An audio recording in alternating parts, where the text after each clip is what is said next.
Right then, squares and cubes. Fairly quickly then, a square number is a number which is multiplied by itself.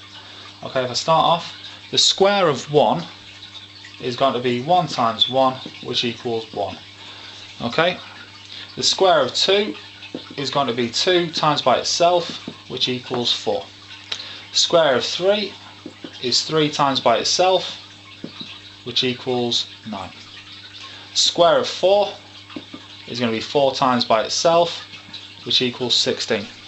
Okay, you're expected to know your squares, to recognise your square numbers up to 15 squared, which is 15 times 15, which is 225. Okay, you're expected to know that, but effectively I'd say you should know your square numbers up to 10 times 10, which is 100. Okay, your cubes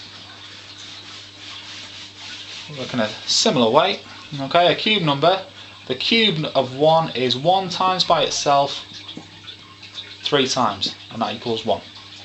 The cube of 2 is 2 times by itself 3 times, which equals 8, so on and so forth.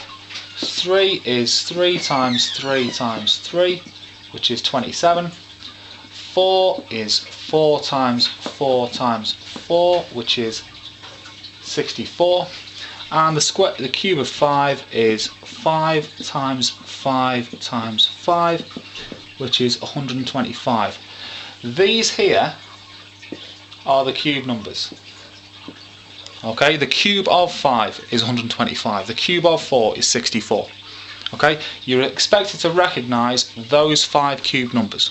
You're not really expected to recognise anything beyond that, but you are expected to recognise your cube numbers up to 5 times 5 times 5, which is 125.